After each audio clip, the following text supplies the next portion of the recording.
Opinionated Idiot.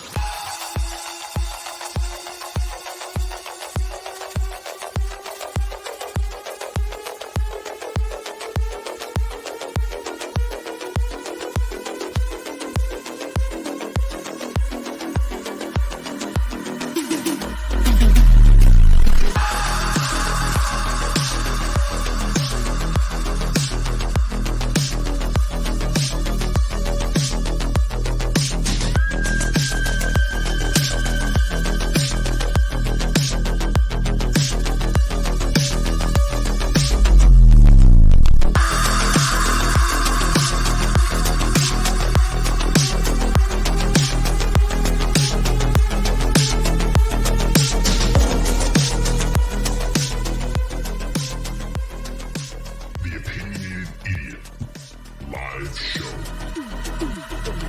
What's up, everybody? Happy Saturday night. It's another live show here on the Opinionated Idiot YouTube channel. It is Saturday, April 22nd, 2023, and I want to welcome everybody back in. This is crazy. I cannot believe that we are almost in May. It's almost May already. This year feels like it's literally just flying along. I think it probably has a lot to do with that that stuff's over with. But it's funny how we went into a period of time where everything seemed like it was standing still. Now we're past that, and everything just feels like it's lightning fast. But we are all here. We're all hanging out this evening on this Saturday evening. I have to adjust my camera here. I think I'm a little out of focus. Give me a second here. Bada bing, bada boom. There it is. We're back. And yeah, I want to welcome everybody in the chat. The chat will grow as the show goes on. Yeah, it's going to be May. Laura says it's going to be May. I cannot believe it's going to be May already. Like literally in like a week and a couple of days, it's going to be May. It's flying. It's flying by. And speaking of flying by, once we get to May, we're literally almost just under 2 months away from the supposed preliminary hearing for Bryan Kohberger on June 26th. And we're getting close, and it's going to come fast. And I think it's going to come very fast and strong. And we are literally, I know that you are, I know I am. We're all chomping at that date. And hopefully it'll happen. And hopefully we hear the first rounds of preliminary hearing where we'll hear everything in this case, all of the evidence that is here in this case to present and see if we will go forth with a trial. What I want to do first is, if you're just coming in, please make sure to smash the like button. We need to smash the like button. And in honor of smashing the like button, we have a new tone, and we're going to do that right now. So what I need you guys to do is smash the like button. Smash, smash, smash. Smash that like button. When I play that tone, that's what I need everybody to do, is smash that like button. And I know AZ will love that one. I know I did that one for AZ. I know he will love it. And anyway, so let me just pull up some of the people in the chat. Chosen Rosen is here. He says she could have seen something outside her window, heard something upstairs, maybe took a photo of anything suspicious. Dr. Bob is here. Hello, Dr. Bob. Heather is here. She says everyone is abuzz about the subpoena. What is this subpoena we're talking about? We're going to get into that in a minute. She said, my head is going to explode. People will take the smallest thing and run with it. Yes, they will in this case. And like I've said, I've always explained it, always explain it. The evidence is there. Not all the evidence, but the evidence is there. And it's our job to look at the evidence on the table and sort through it and connect the dots. And that's the biggest thing in this case, is connecting the dots. There's a few areas where I still can't connect it, but I'm pretty much getting a huge picture of what has happened. And I'm sure that you're all formulating your opinions as well too. Truck City is here. That's a new name. Welcome into the chat, Truck City. We have Firefly here as well. AZ, what's up? AZ, incredible researcher right here. We have some very interesting emails back and forth. And I want to say I do appreciate all the time that you put into behind the scenes and having those conversations with me and in the Discord chat. If you are not a member, you are missing out in the Discord. Get down there, hit that join button. If you hit that join button, memberships are only $1.99. You can get into our private chat and see all the different interesting conversations that we have behind the scene relating to this case and other cases as well. Heather is here. I've already called her Heather. Stevie Irwin is here. What's up, man? Good to see you. Laura is here. And I have a special guest that will be joining the panel here in a little bit. I'm not going to disclose it, but when I do, we'll have them come on. I'm just going to say, I want to say, could it be a man, could be a woman. I don't want to give it away quite yet, but we're going to have a special guest on the panel this evening. And Laura says, it's my birthday month, but June is even better. School is out and the BK hearing. Absolutely. Absolutely. Vet Girl's here. She says, hello, Bryan. I love your live stream. Well, I love having you here and hanging out with us on this Saturday evening. Thank you so much. Let's see. Steve Kalen looks like a brand new name. Says Mr. Mojo Ryzen. That looks like a new name here in the chat. We have Tammy Lin. She says, hey there from Taiwan. Well, I think you are so far the furthest person that we've had watching this live stream because we're based here in the US. Well, hello from Taiwan. Thank you for joining the stream. And Candy is here as well. Tsunami says, sorry, I'm late to the rodeo. And Tsunami always has some great, interesting perspectives and funny perspectives in our member chat as well, too. Brian on the go is here. He says, hello, my friend. Let's see. Tammy Lynn says, can you give me a shout out, dude? I'm sending love and respect from Taiwan. Yeah, absolutely. We gave you a shout out there. Please make sure to subscribe if you're new. Truck City said, should I sub? Well, that will be based on your decision if you want to sub here, but we have great content here on the channel. Pamela is here as well. Says, hello there. Happy Saturday, everybody. DM is here. DM always lights up the comment section. I love it. Thank you for all your active feedback. Terry Dean is here as well. Truck City says he or she is here from Delaware. Well, thank you so much. I think I've gotten Consuela is here. Says, hello, Tammy Lynn. Well, thank you so much. All right, so let's get into the show. I got a hair that's kind of stringing down here. Let me get that out of the way. And I have a few things that I want to do. What we're going to do in a couple of minutes is I'm going to have my guest on, and this guest and I, behind the scenes, is about having some very interesting conversation of trying to put together the timeline inside the house.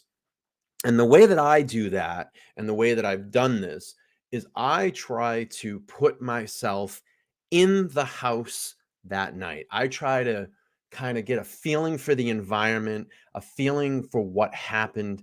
I kind of essentially become like a fly on the wall. And I just want to observe. Like if you could just literally place me in the corner of a room and I can just watch and observe and try to figure this out. So my friend and I have been kind of timelining this together.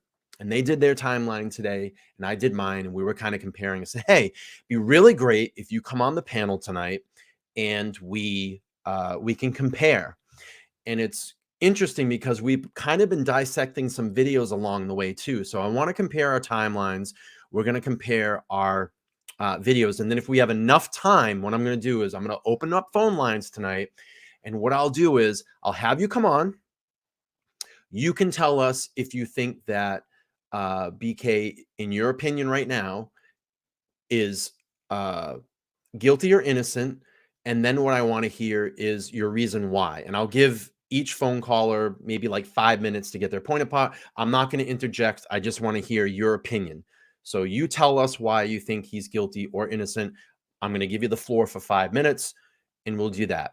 But before we get into calls, before we get in the timeline, I do have a few things here in the front half of the show that we're going to go through, and we'll do that. And then we'll go through our timeline. So the chat is filling in. If you're coming into the chat, just please, on your way in, make sure to smash that like button. Smash, smash. Yeah, please smash the like button. All right. So first thing I want to do here to kick off the show is we have a new panel of guests that were over on the Cuomo show on News Nation. I'm going to pull up this video here, and nothing really groundbreaking, kind of the narrative that has been going on, but a new source has come out and said Kohberger's cyber-stalked females and co-workers. So let's play this really quick from Cuomo. There's a lot to break down on the psychology of Bryan Kohberger, what this tells us about what else he may have been up to. So let's bring in people in the business of profiling people just like him and making cases Everybody's that favorite hold in Lauren court. Retired FBI agent, Law and Justice contributor Jennifer Coffindaffer, and Laura Laura, Richards. this is why I got She was confused. a top criminal profiler at New Scotland Yard and the FBI. Laura, good to have you on the show. Coffindaffer, as always. So I start with you, Jennifer. What is your reaction to what we have learned? Well, it's big news, but it's also supportive news. It's nothing that's surprising that he would possibly be stalking other individuals. Also, it's not surprising that he would have been condescending or treat women differently than men based on what we know. So, Laura, when you're trying to assess somebody like this and what they're about and why, what their motivations were, the big concern about Kohberger is, of course, can they make the case in Moscow? But also, is there more to him? Are there more that could be out there? How do these pieces of information lead you in one direction or another? Well, yes, and thank you very much for having me on, Chris. It's a pleasure to be here. And I think that, you know, when I first started talking about this case, I said that there would be a history of stalking. This seemed to be a very predatory type of behavior and targeting one victim in particular. But in fact, going into a house of multiple occupancy told me that whoever this was someone who has done it before. So it's no surprise that there's a history. And I think we're going to be hearing more. You know, this is just tip of the iceberg. This is... All right, let's acknowledge this really quick. Heather has been a channel member for a month. And unfortunately, Streamer, the streaming service I'm using, will not allow me to pull that up. But you can see the green highlighted area there. Excuse me, I just got the worst indigestion all of a sudden. But let's give Heather... She says, great group here. Consider subscribing. Thank you so much, Heather. We'll give her a cheer for that one. And then always what we want to do before we go on is make sure we smash the like button. Smash, smash, smash. It's so great. All right, let's move on. Really the start of the investigation, timelining each of the victims to find out where their life may have intersected with his, or probably more importantly, how and when he targeted the primary victim. So his timeline is equally very important. And I suspect we're going to be hearing about more victims. This is just tip of the iceberg. So how do you reconcile, Laura, from a profile perspective, and then I'll come to you, Jennifer, as from a building a case perspective, but from a profiling perspective, how do you reconcile the methodical, the planning of maybe doing a fake break-in and a canard that leads somebody to want your help, and now you get surveillance equipment so you can just watch them, with a guy who breaks into a house with a hunting knife and butchers people and creates a scene that they can't even let us see? How do you reconcile those two types of behavior? Well, I would expect to see in vivo tryouts before what happened in Idaho. So this makes sense. And, you know, oftentimes with stalking cases, because the stalker does want to get up close and personal with the victim, which is no comfort to the victims, but does want to watch them. I've worked numerous cases where the stalker has created a situation that puts the victim in fear. They then tell the stalker and confide in them what's happened.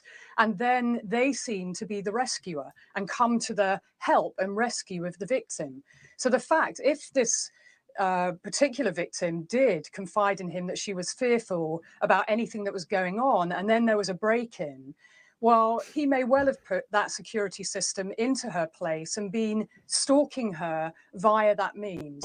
So stalkers are very clever, they're very cunning, and they're very manipulative. And I would expect there to be an extensive history before the Idaho case. This is somebody who's done it before, because it takes a lot for someone to go through the door when there are multiple students within one address. But this individual did that.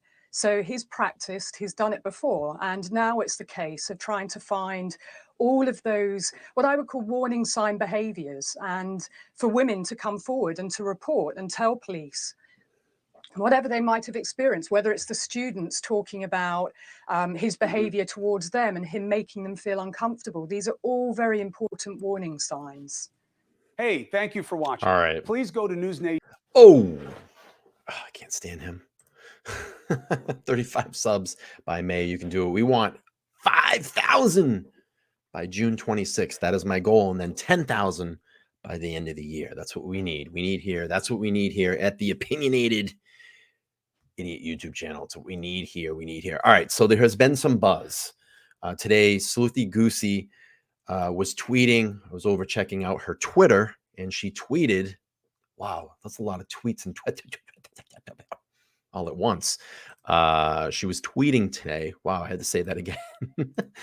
About Bethany Funk being subpoenaed for a material witness. And I'm going to pull up that. If I can get this here, hang on one second.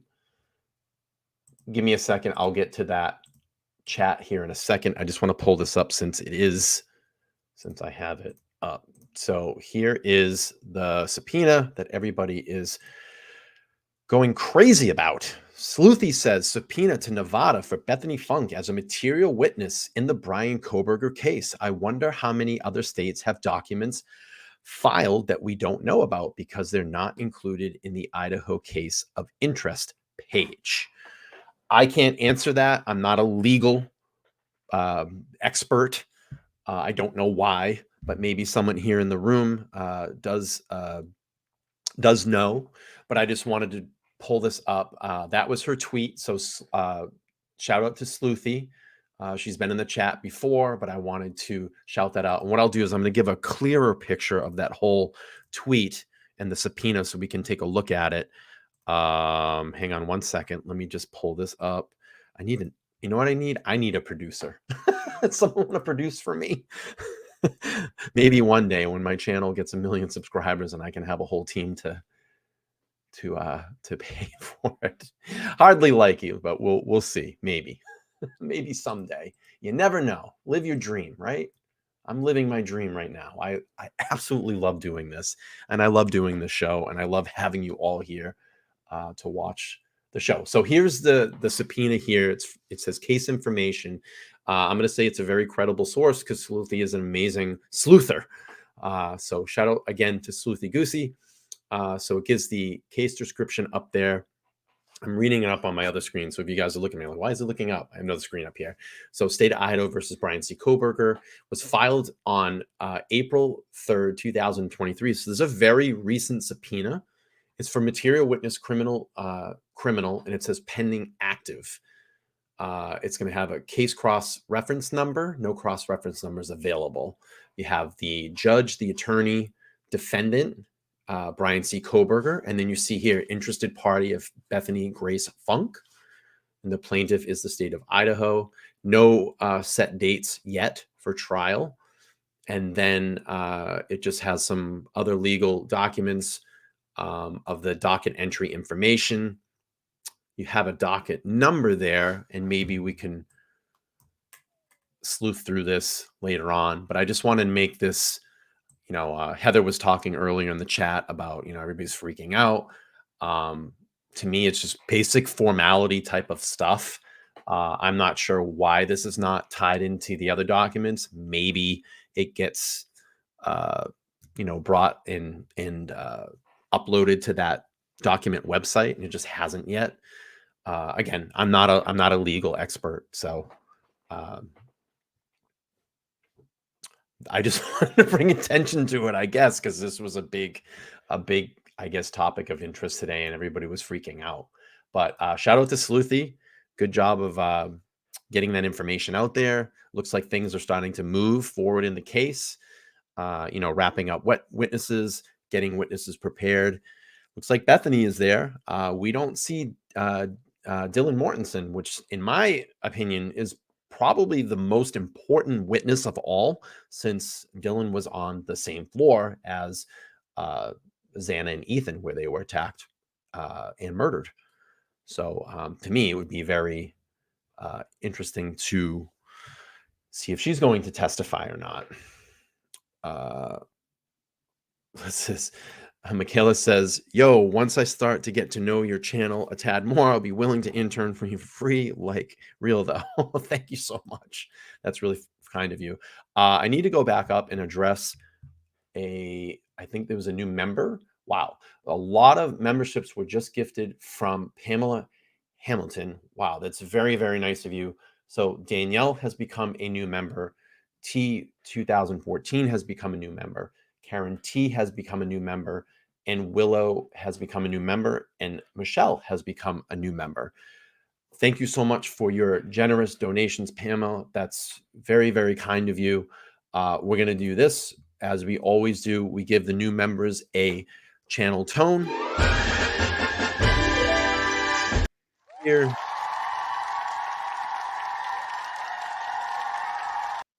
I got you, homie. Okay, so for channel members, please go over after the stream, go to the landing page on my channel. You can go to the community tab where I communicate a lot there. If you go into community tab, you will see the link because you are now a paid member of the channel. You'll see the link for the Discord group. If you want to get into the Discord group, just click into that and you'll be in our private Discord group and be able to chat with us. So we all welcome. The chat is very, age appropriate. There's no drama in the chat, and I make the chat rules. Once there's drama and anybody that's causing drama, that's it. You're out. You're not allowed in the group. We don't want drama over there. And there's a lot of interesting kind of off-channel conversations that go on. I've learned a lot, and there's some incredibly smart people in that group. So yeah, we will move on. We have 100 people watching right now. Only 51 upvotes or smashes. Do me a favor. Take a second and Smash, smash, smash. Smash that like button. I'm going to be using that thing all night. I love it. I love it. I love it. I love it. Okay. So what I wanted to do next before we get into kind of the heart of the show tonight is in my chat, in the chat. And if you're in the chat, you would see this in the Discord group that we have. One of my sleuthers or my channel members in there brought up an interesting thought about the murder weapon and the bloody clothes or items that were used in the commission of this crime. And I want to pull this up and we can read through this here. Hang on one second. And I actually asked this person if I could use it. And they said, sure, absolutely. So we're going to bring this up. So here was their thoughts. It says, let me just make this a little larger for you guys. Oh, that's too large. It says, my thoughts on the knife and or other bloody items that he buried and burned or otherwise disposed of them in Johnston, Washington, sometime after leaving Albertson's grocery store on the 13th. Johnston, Washington is a tiny farm community surrounded by vast farmland just to the east of Route 195, which runs north and south between Pullman and Clarkston, where Albertson is. The PCA says he left Albertsons at approximately 1:04 on the 13th, and the next mention of cell utilization was between approximately 5:32 p.m. and 5:36 p.m. in Johnston, Idaho. But I think this is a mistake. I believe they meant to say Johnston, Washington. Johnston, Idaho is hours away, and it makes no sense in the context of the paragraph, as it's talking about consistency with travel associated with the whole paragraph is fucked. Author was tired, perhaps. The phone then stops reporting to the network at 8:30 p.m. If you read the section of the PCA, which is third from the last paragraph in the document, it sounds a little bit like he may have spent some time in the Johnston area for a few hours, in fact. He basically unaccounted from approximately 1:04 p.m. to 8:30 p.m., except for usage between 5:32 and 5:36. If you peep Johnston, Washington on that, this person is an amazing researcher. If you peep, so hang on really quick. So DM is asking, where is this from? This is from our private group. These are the conversations that we have in that group. We throw a lot of different interesting information around there. And if you're not a paid member, you can't get into the Discord group. But if you do go in and join, you can the join button down below. My membership started at $1.99. That'll get you into the Discord group. And we have these type of conversations. It's really, really good conversations. So let me just go back to this. So he basically unaccounted from approximately 1:04 p.m. to 8:30 p.m., except for usage between 5:32 and 5:36. I would assume that's p.m. If you peep Johnson, Washington on the map, you'll see a bunch of open land with back roads intersecting all through the countryside. Lots of good hiding spots for evidence. One place that I found interesting is a road that runs up a small mountain to the actual Johnson cell tower mentioned in the PCA. I picture a guy in a semi-state of shock driving those back roads with his phone off, looking for a place to hide the goods, and then possibly getting lost on his way out, being forced to activate his phone for a quick check of directions. Dude, this is blowing my mind right now. This is so good, and it's so plausible. That's the crazy thing about this. It had been a long day at that point. He makes it home by 6-ish, paces the floor, showers, and then turns his phone on at 8:30 to check the news. Dude, that is like amazing and so plausible. And that's why I wanted to show this. I tried to find how to join the Discord. All right, I'm going to do this really quick. I will update the link on the community page. You have to be a paid member to get into that group, though, because it's set for members only. So I'm going to update the link if you guys want to get in there, and then usually we're chatting after show. So I'm going to repost that to members only. It's on the community page. And again, these are the types of conversations that we have. And I have another conversation that I'm going to bring up here in a second that's even going to blow people more away. Some of the things that we talk about in the back, the backroom chat. So I just re-uploaded on the community tab on my homepage. If you go up the top, hit community, you will see the link. I just reposted it. And this is really, really great stuff. And I appreciate the person that let me take this and use it this evening for on the show, because I really wanted to get that out there. Hang on one second. I just have to answer a potential message. Let me see really quick. I don't know why my chat's not loading. Hang on.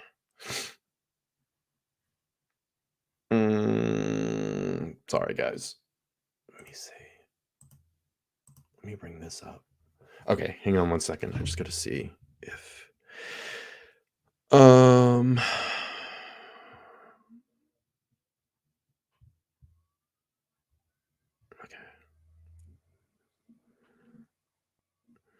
Yeah, so when my guest is ready, just come in. I'll pull you up in the back room, and then we can start going forward with our timelines. So what I want to do next is I have a special guest that's going to come on. She is a fan of the channel. Her and I have a lot of conversations back room, and we throw in on a lot of interesting scenarios, and probably going to do a little of that tonight for you guys. And I think it's going to be a really fun segment. And then if we have for some time later, I'm going to open up the phone lines. And what I want to do is I'm going to give you 5 minutes to talk, and I would like you to come on. Let us know where you're from. You can say guilty or innocent, and then just give us your reason why. I'm not going to go back and forth. We just want to hear what you have to say. Let me just acknowledge this super chat.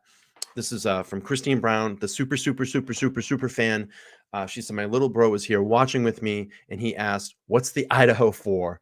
I wish I was so clueless. Just kidding. Thank you so much for the $5 super chat.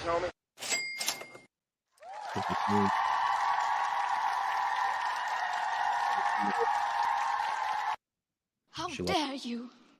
I'll give that. Thank you so much for the $5 super chat. Yeah, that's crazy. GoBot says it sounded like Kohberger wrote that from his cell. So we'll wait when my guest is ready. We'll do that. And I thought that was really, really, really great. So what I first want to do is, before we start comparing the timelines, I'm going to bring up the PCA, and I want to just read through the section. I I think starting around on page 2. It's a couple of paragraphs, and then we're going to bring up my timeline and my guest timeline and see what we have. And then I have a couple of interviews that we can, a couple of videos that I want to kind of interject into all of this. And I think it's going to be really helpful as well. So just give me like 2 seconds really quick. I just got to jump out really, really quick, and then I'll bring on my guest, and then we'll continue with the show. Hang on 1 second, guys.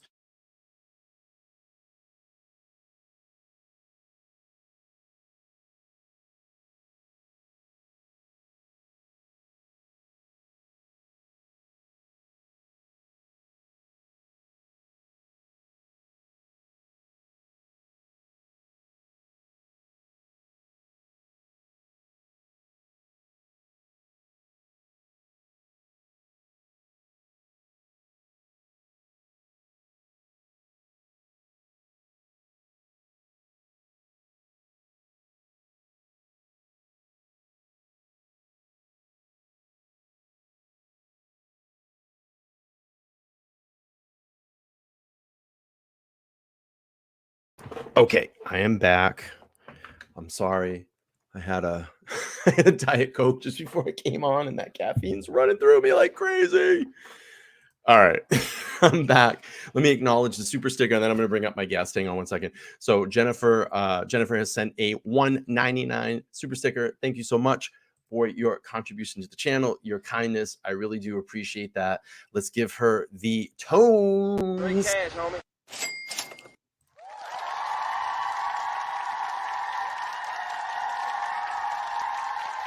Bing, bing, bong, bong, bing, bing, bing. All right. Let me bring up my guest here. Laura's in the house. How are you? Good. How are you, Brian? I'm great. Hey, thank you for jumping on the panel tonight. As I was telling everybody, you and I have some really interesting late night conversations, and I thought it'd just be really great to bring you in and hear your perspective. Indeed. Thank you. Thank you. It's my pleasure. So, ready to get started whenever you are. Yeah, so Laura and I I think it started maybe a couple of days ago. We were throwing like we always do these kind of like, we'll start conversations and it will go, well, what if? I mean, what do you think? Do you think maybe this could have happened? Could have been this? I don't know. I didn't look at that. And then like she'll be like, good point. Me looking at that. So we've had this kind of friendly back and forth banter. And I just said, let's just do this live. I think it'll be really great. It will make a great segment on the show. So here we are. Let me pull up the PCA. I think that's important. Let's start there first. So I'm going to pull up the PCA, and I'll get my old eyes to read this. Yeah, definitely blow that up a little bit. Thank you. I got to, I need to get glasses like really bad. Let me see if I can get this a little, how's that? Is that better? That is much better. I'm getting my glasses out myself. This is what happens when you're old. That's all right. right. So what I want to do is I want to start right here when it says DM and BF, because this is the stuff that we're really concentrating on.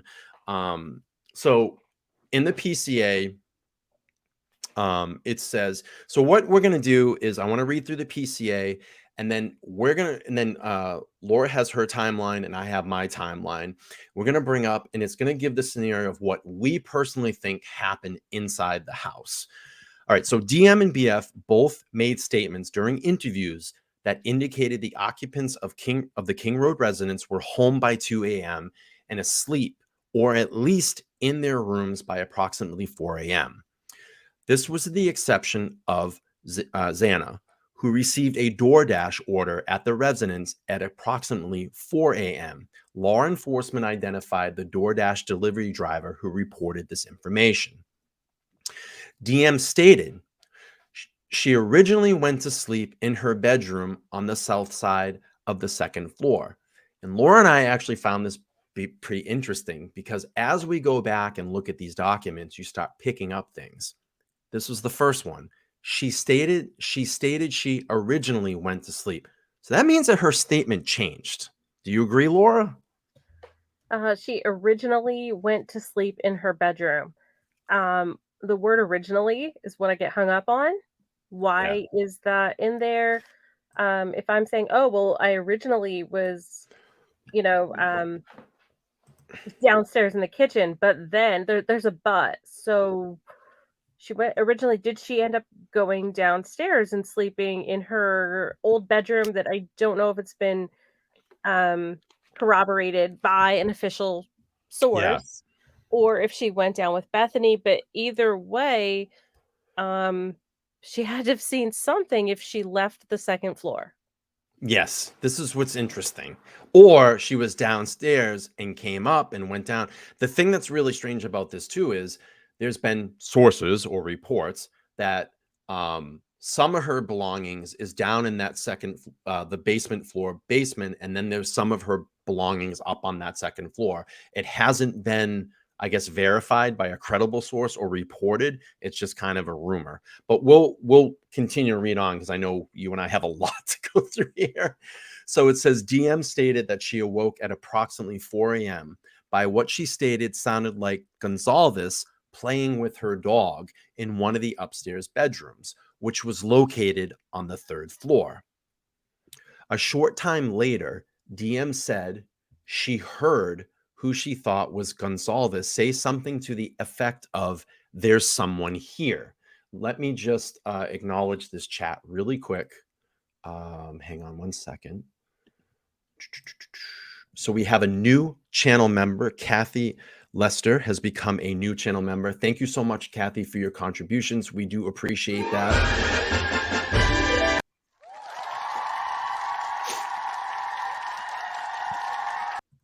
Thank you for becoming a member of the channel. Okay, so we now says to the effect of someone's here. A review of records obtained from forensic download of Kernodle's phone showed this could have been Xana, as her cell phone indicated she was likely awake using TikTok app at approximately 4:12 a.m. DM stated she looked out of her bedroom but didn't see anything when she heard the comment about someone being in the house. DM stated she opened the door a second time when she heard what she thought was crying coming from Xana's room. DM then said she heard a male voice say something to the effect of, "It's okay, I'm going to help you." At approximately 4:17 a.m., a security camera located at 1112 King Road, a residence immediately to the northwest of 1122 King Road, picked up a distorted audio of what sounded like voices or whimper following by a loud thud.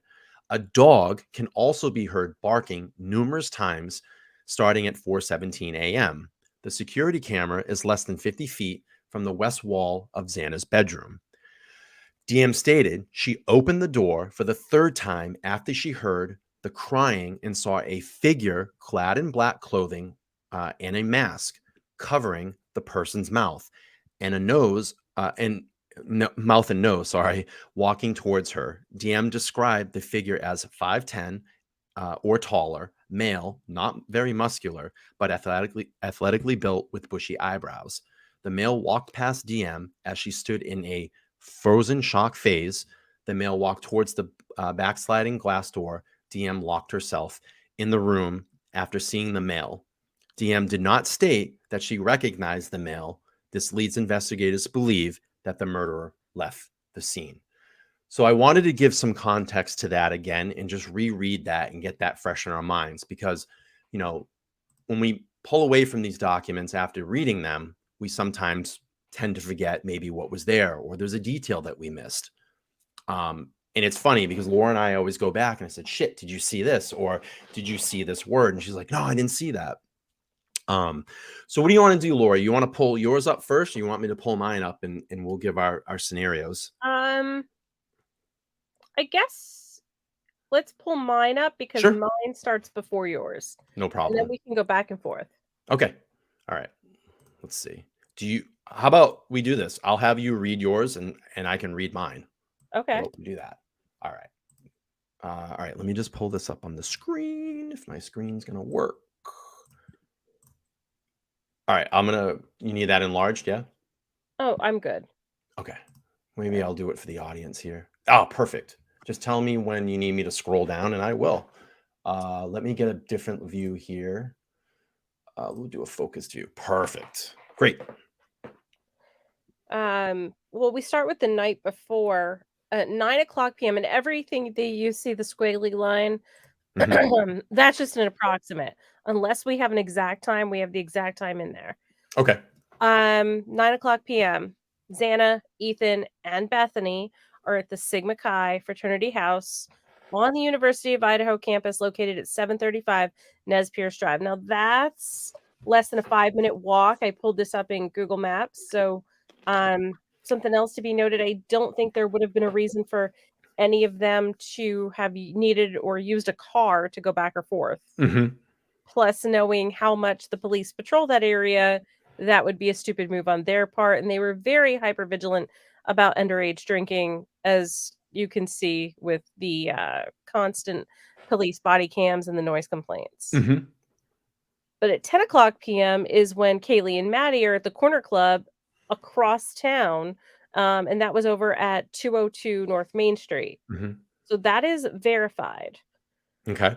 Then the next thing we have is 1:30 a.m. is when Kaylee and Maddie are seen at the grub truck located at 318 South Main Street. That's about 5-6 blocks away from the corner club.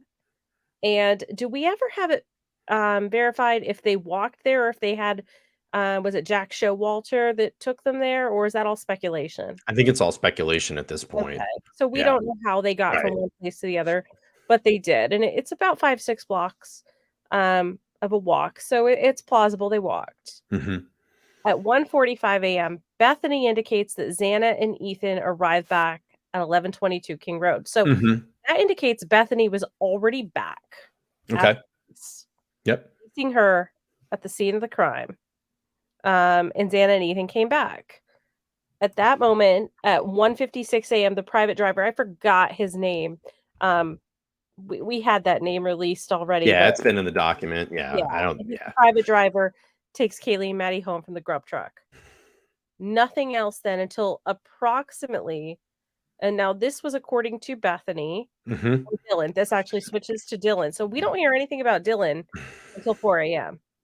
So Real quick, let me just, sorry. She said, Aria says they walk there. I remember. I think, yeah, That's now that I'm starting to think about it. Yeah, they Thank walk you. there. Yeah, thank you. Thank you. The rest, this here next is all according to Dylan, but we have no idea where she was that evening. Right. I would like to know that. It kind of helps paint a picture of what everybody was doing and who everybody interacted with. Sure. Was she with somebody? Was she with a Washington State University creeper? Who knows? Right. Anyway, they were all in their rooms. And Dylan would not have necessarily known if Kaylee was in Maddie's room or vice versa, or if they were alone, because she knew that they were up on the 3rd floor. So that's really, I think, a moot point. At approximately 4:00 a.m., Xana receives a DoorDash order. 4:00 a.m., Dylan is awakened by the sound of Kaylee playing with her dog in an upstairs 3rd floor room. Something interesting that I have looked into today, this afternoon, was that, and this is going to come up to remember in a little bit, Murphy wasn't a loud dog. I know you pulled something up earlier, Brian, and I went on to the Murphy Gonsalves Instagram page. I followed it because Jack Decor has an Instagram page for the dog now. And I went through every video of Murphy, and never once do I hear the dog barking or making any sounds. The dog's a happy-go-lucky dog, but no sounds. And I mean, he's playing with Jack. I mean, you see videos of him with and photos with Maddie and Kaylee and everything. So Murphy doesn't make a lot of noise. So I'm just going to say, if Dylan is awakened by the sound of Kaylee playing with her dog, Murphy doesn't seem to make a lot of noise in the videos of Jack playing with him. So that kind of alarms me. Was the dog alerted by a stranger? Because I mean, if you have dogs, you know that your dogs are more alert to a stranger, a strange voice. Dogs, have different heightened senses than we do as humans. So did Murphy first alert Dylan that there's there's somebody here, but then Dylan hears who she believes was Kaylee saying something to the effect of, there's someone here. So let's do this. Let's pause. I have some videos to pull up. Let's do Thank this you. really quick. You knew I would be prepared. So this is talking about, this was 4 months ago, and it was an interview with the Gonsalves family, and they actually talk about the dog. So let's play this. All right, it has been nearly 3 weeks since the brutal stabbings of 4 University of Idaho students and absolutely no suspects that we know of. And look, it is cliche to say there are more questions than there are answers.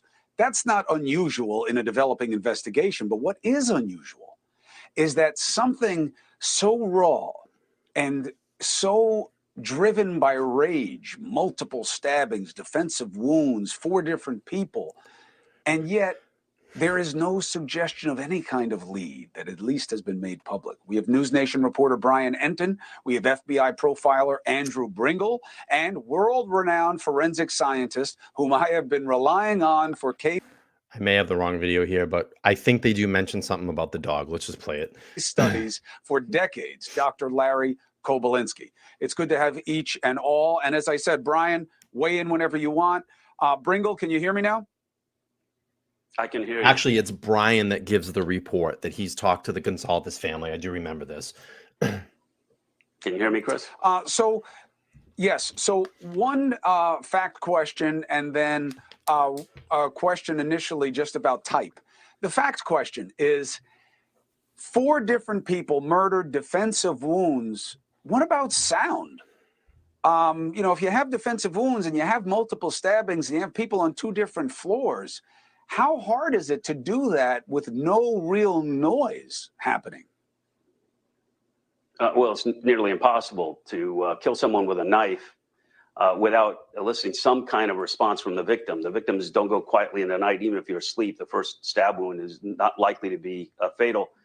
And so it's very likely that 1 or more of the victims were screaming, fighting back, as has been reported in the open source information, that at least a couple had defensive wounds.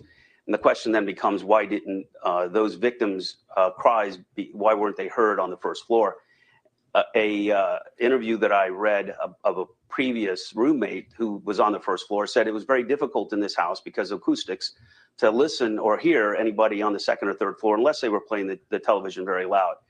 It's also interesting that there was a dog in the home, and the dog didn't alert on this individual, and the dog was not harmed either.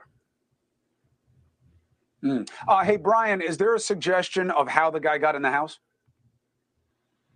No, we just know that there was no forced entry, but it's interesting what the doctor there just said about the dog. I just heard from Kaylee's parents. They obviously know the dog very well. They said the dog is not a barker, which a lot of people have wondered about. The dog would never bark. The dog was not aggressive, and they say likely the dog just went and hid. So these questions about why the dog didn't attack or make a lot of noise, they say the dog would have never done that. That wasn't the dog's personality. Also, Bringle, for me, Andrew, me referring to this as a guy, does that have to be a foregone conclusion, or could it have been a female? No, I think you mentioned the other night, why I said guy. I think the impulse is that because of the brutality and force that was used in this crime, and the type of crime that was committed with the brutality that it had, that it was a male. And in fact, most of these types of attacks are male driven. So the assumption is it's male. But you did an excellent job earlier talking about the parallel theories, one being a potential serial killer and one being a targeted attack from someone that the victims possibly knew. And I think that going back to the earlier statements of the police, my belief. Hey, thank you for watching. Please go to News Nation now. So I just wanted to get like that little segment from, Bryan Enton saying that, Murphy was not a barker. So it seemed like the dog was actually fairly quiet. Yeah, that kind of fits the profile of a golden doodle too. Just a happy-go-lucky, not that barker of a dog. And he very well could have been created in Kaylee's room and could have heard something. I mean, the dog barking is mentioned, or the dog is mentioned twice by Dylan, which leads me to believe that it could have very well been a stranger that alerted the dog. Right. And also with Kaylee saying there's someone here. Right. And then at 4:12 a.m., it's confirmed that Xana was using TikTok on her phone. Mm-hmm. I know I saw the screenshots of Xana commenting on a TikTok at that time. That's all over the internet. That's not something that, I Right. mean, of course it could be deep faked, but why would somebody have put that and it be confirmed here? They obviously have her phone. And then so this was after 4:12. So I have approximately 4:12. It could be anytime between 4:12 and 4:17 is when Dylan opened the door a second time after what she thought was crying Mm-hmm. coming from Xana's room, and then a male voice saying something to the effect of, "It's okay, I'm going to help you." So we still don't know. I mean, we could argue back and forth. Is it Ethan that said, "Oh, it's okay, Xana, I'm going to help you," or was it Bryan Kohberger, or the suspect saying, "It's okay, I'm going to help you," Right. or did he say, "Oh, it's okay, I'm going to kill you"? Mm-hmm. I mean, either that, we know we have a male voice saying something that Dylan heard. And then at 4:17 a.m., the neighbor at 1112 King Road, immediately northwest of 1122. So if you're facing 1122 and Mm-hmm. you're looking at the cars, it's the residence directly to the right. And I believe from looking at Google Maps, there are 2 residences directly to the right. There's one that's a little bit further back off the road, and it's kind of like a triangular area. So looking at how the police always call it Queen Road and all, it makes sense looking at it. And so, oh, thank you, DM. I was just gonna I'm give you some sorry. props there. I feel bad having DM in here and your DM, but we love you, DM. Yeah. So it's the residence directly to the right. Xana's room was middle floor on the Mm-hmm. right. It was less than 50 feet from this camera. So I just think my next door neighbor, we live in a residential area here where houses aren't too close to each other, but my camera would pick up. Now their camera was facing 1122. Right. It wasn't facing the street because I believe they entered their house from the side. So that would make sense on why that doorbell, I believe it was a Ring doorbell cam, picked that up, the audio. There could have been motion or something. It depends on their sensitivity settings. So we could argue that all night, but that's neither here nor there. It picked up a distorted audio of what sounded like voices or a whimper, Right. followed by a loud thud, as well as a dog barking numerous times. So there we have the Gonsalveses plus Murphy's Instagram. The evidence is that Murphy isn't a barker, but they heard a dog barking. Not knowing how many neighbors had a dog, it makes sense that could Dylan have had some of the time off because it was approximately 4 a.m. when she was awakened by the sound of Kaylee playing with the dog, but then at 4:17 a.m. they heard the dog, or did the dog bark twice or make noises twice? Right. The voices could be, there's someone here. It's okay, I'm going to help you. It Mm-hmm. could be anything. A whimper could be likened to Xana's supposed crying. Mm-hmm. The loud thud, I would say, I would think it was Ethan's body hitting the ground Mm-hmm. because he was about 6'4", probably close to 200 pounds. He was an athlete. He was, very athletic. Probably, A tall kid. Yeah, he was a tall kid, broad. Yeah. So I mean, They called him a gentle giant. That's what his parents exactly. said. You're gonna Gentle hear him giant. fall, Yeah. and yeah. So that had to. I'm thinking that had to. The loud thud would be Ethan falling. Right. And then at approximately 4:17 a.m., Dylan opened her door a third time after she heard crying. And saw a figure clad in black clothing and a mask that covered the intruder's mouth Mm-hmm. and nose walking toward her, presumably from Xana's room. Mm-hmm. Because if it was walking toward her, the steps were directly to the left of her room, but she had to open the door and look all the way around the door in that narrow hallway to see anything coming from Xana's room. So that makes me believe it was most likely coming from Xana's room because they didn't say anything about the stairs. So that would make the most sense. And then of course the 5'10" male, not very muscular, but athletically built. I've thought about that. Not very muscular, athletically built. Was he skinny? I mean that's what I liken to it. He was thin and I don't know, a thin not athletically built. Mhm. Or yeah, athletically built. So maybe like a Yep. thin runner. Wait a minute. I think I read somewhere that Bryan Kohberger liked to run long distances. Mhm. That fits the build too. Bushy eyebrows. There we go. He walked past. Dylan continued to walk toward the backsliding glass. She locked herself in her room. She did not state that she recognized the male. So, but Yeah, I found it's funny. I saw that today too on the she did not PCA. state that. Yeah, that's So interesting. did she state anything, or did she? So she must. Perhaps she didn't say anything about Mhm. recognizing the male. Perhaps she said she did not recognize him, but by her saying did not state, I believe she did not make a comment if she recognized him Recognize or them or not. not, which Because is interesting. if she knew him, I mean, if I would have known him and I would have been like, "Oh, that's like my neighbor," and I Right. wanted to protect my neighbor, I'd be like, I wouldn't say anything. I'd lawyer up. That's what I would do. Yeah, or let's just say this. She's just in a super emotional state. You're recalling all this information back. You're, in one of those kind of states. And it just, maybe they say, okay, calm down, like, why don't you just go sit and don't really get any type of, like, can you, maybe they asked her, like, do you remember anything? Have you seen this person? She just clams up and doesn't say anything. Exactly.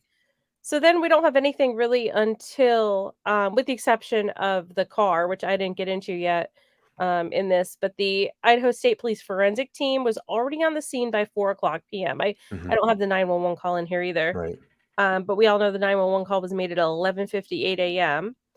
when Smith from Moscow was already on the scene by 4. Nunez had body cam video of Murphy in Gonsalves's room. So, Yep. and then I believe, is there more? Yep. Okay. So, and then at approximately 4:00 p.m., Blaker and Payne showed up. Payne's the one that wrote this affidavit. Hmm. We need to remember that he was not one of the first ones on the scene. So the strange wording, I believe, was a lot of him trying to write what Smith and Nunez saw and had on the body cams, which I think I'm trying to find a way to justify their lack of writing skills. But they're police officers. Yeah. They're not It's literally like note taking. That's it. I mean, exactly. you've seen every police body cam video. What do when they're talking to a witness? They pull open a white pad and they're just throwing down things. And then it's their job through their training to kind of recall all that information as well, too, while looking at their notes. Bless Sorry. you. Thank you. Okay.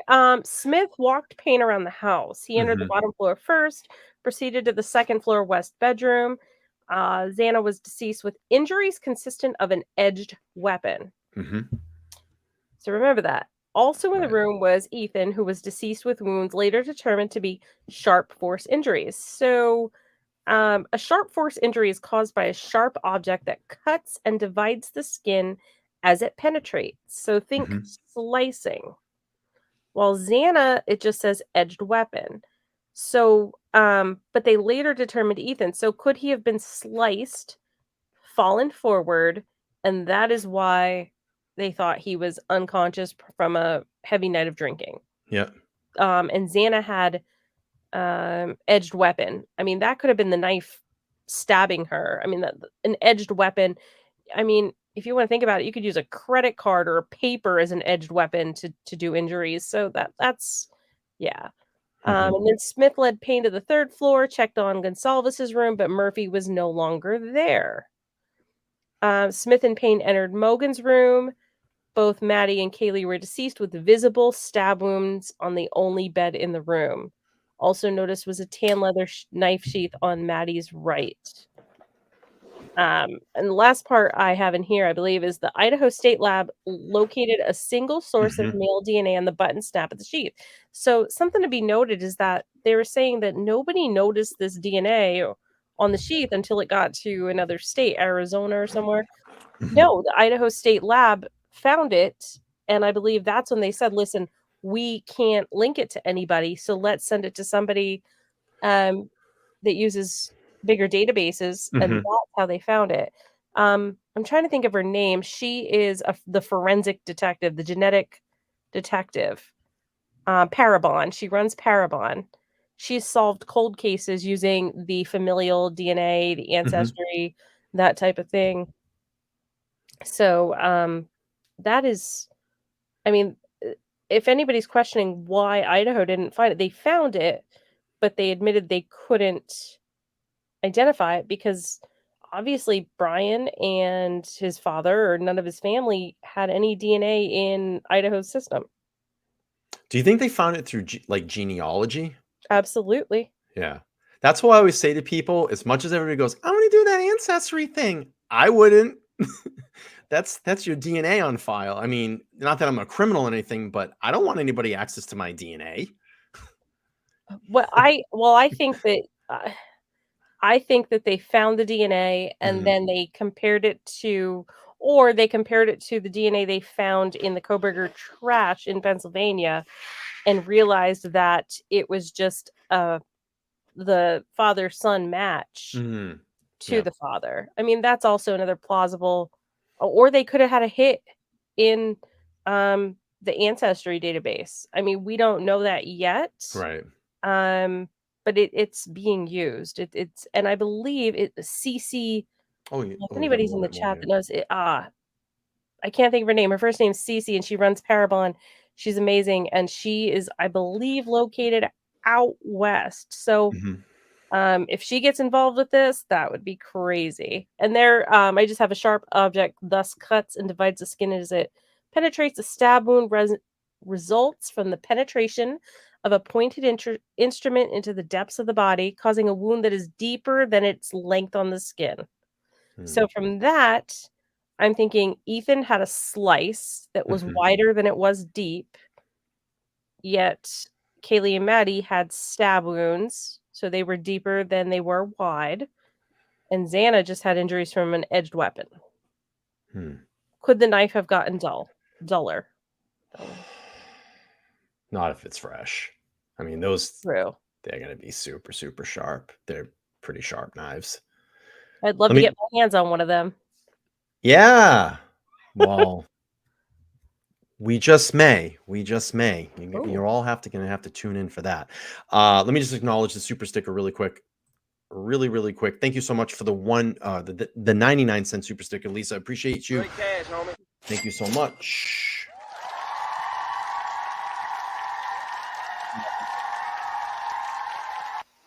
I cannot follow what you did. Mine's not as in depth as your amazing sleuthing, but I'll bring up mine and let's do it. All right, we'll bring mine up. I took it from the moment when suspect entered the house. That's where kind of mine starts.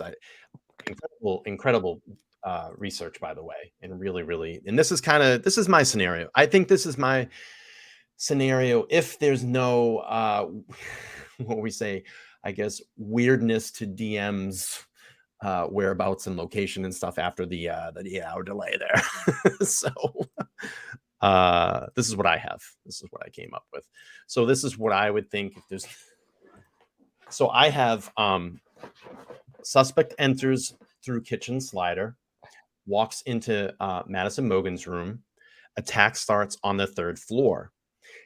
DM hears commotion, which she thinks is Kaylee Gonzalez playing with her dog. That's noted by DM in the PCA.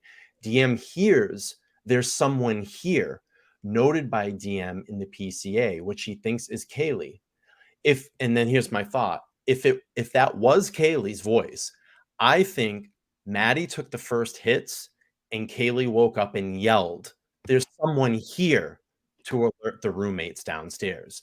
Yep. At that moment, DM looks out her bedroom door for the first time after hearing "there's someone here" and doesn't see anything. Suspect stabs and murders Kaylee Gonzalez and Madison Mogan. The suspect makes their way to the second floor. I think at this point was getting ready to leave through the kitchen slider, because we've always thought that like Xana and Ethan were collateral damage, unfortunately. And Let me stop you 1 second, Sure. Brian. Number 6, DM looks out bedroom door for the first Mm-hmm. time. No. Or Kaylee woke up and yelled, "There's someone here," to alert the other roommates. Yep. Looking at interviews of Kaylee, she was always one of the ones to stand up for what was right, always fighting the fight. I believe there was an incident where she told Maddie, "Let me write that email," and she really, she didn't take any crap from anybody. So I could see her yelling, "There's someone here." There's someone here, like to Meaning alert, like someone everybody, that's there's not someone supposed to be here. there. Help Right. me get out, something. Right. Because she that was in her personality from what I've gathered from the numerous interviews, and everything. So just wanted to interrupt there. Yeah, Thank I you. appreciate that. And you and I did talk about this. So DM looks, after hearing that, she looks out in the hallway because this alerted her. She doesn't see anybody. So suspect stabs and murders Kaylee Gonzalez and Madison Mogan. Suspect makes their way to the second floor. And this is where I think at that point, if this was the targeted attack, like the Gonzalez family said it was targeted in that interview, and we're going to play it, that he's like, if I have to be the voice and I have to come out and say it, you didn't have to go to the second floor. And what I got from that was, look, your daughter was just brutally murdered. Her best friend was brutally, like, you didn't have to go up there. Like, you didn't have to do this. He went in on the second floor. He didn't have to go up there, but he did. He did. Which Right. means he had a mission. Yes. He had a mission to go up there. And so I believe that's why they said that, because you could tell that Steve Gonsalves wanted to say more, but then he stopped himself. And he was just like, he didn't have to go up. And we're going to play that interview because there's a lot of interesting things in there we're going to pick apart. So I think at this point, he was getting ready to leave through the kitchen slider to leave, and maybe heard a noise and encountered Ethan Chapin in the hallway. Suspect encounters Ethan, slasher stabs him. Ethan now stumbles back through the hallway towards Xana's bedroom and enters. Suspect follows. Xana starts to cry, noted in the PCA by DM after seeing what happened to Ethan. Ethan comes in, maybe she sees blood, stab wound, whatever, bleeding from the neck. I don't know. We don't know his wounds, but we know that he was slashed. Slashing is going to cause a lot of blood. DM looks out her bedroom door after hearing the crying, noted in the PCA. Ethan, to and this is where I think this is the okay, I'm here to help you, and I might have typed that wrong.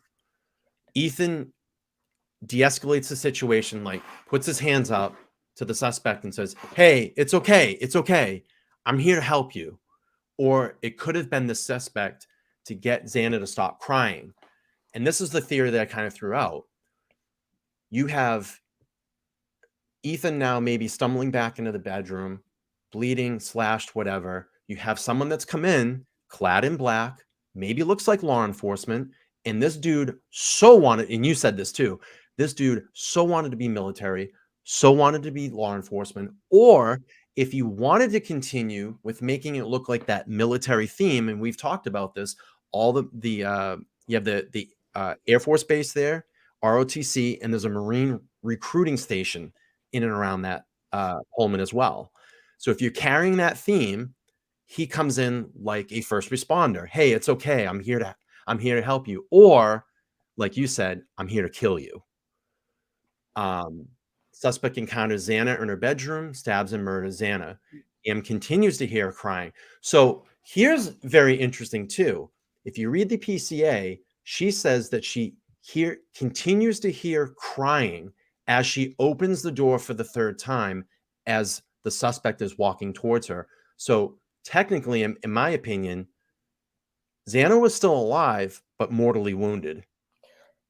And I remember one of the leaks, it said how Xana fought back and her fingers were nearly severed. So that got me thinking, edged weapon. If you grab a hold of a knife, or if you grab a hold of anything sharp, those injuries on her fingers would have been caused by an edged weapon, which wouldn't have been a stab. It wouldn't have been a slash, but it would have been injuries caused by an edged weapon. Then you have suspect turns toward hallway, walks past DM, DM sees suspect lead through kitchen slider. So mine's a little bit more basic, but that's kind of where I'm at with this. And then it's just all that weird 8-hour delay. And that can be another tangent of mystery that you and I have thrown around. So I think if that was straight to the facts of what we see in the PCA, that's how I kind of see how it would outline, in my opinion. Absolutely agreed. Absolutely agreed. And I agree a lot. I think both of our timelines really match up really well. And we did this as a separate exercise. I said, you do yours, I'll do mine. We'll compare online, live, and we'll see, how everything goes. And it's pretty, we almost pretty much match up. So let me pull this interview up with the Gonzalez family. And there's some things in here. And I actually want to ask you about something and what you think Steve said in this interview. Let's play this really quick. Edition of Cross Country in Moscow, Idaho.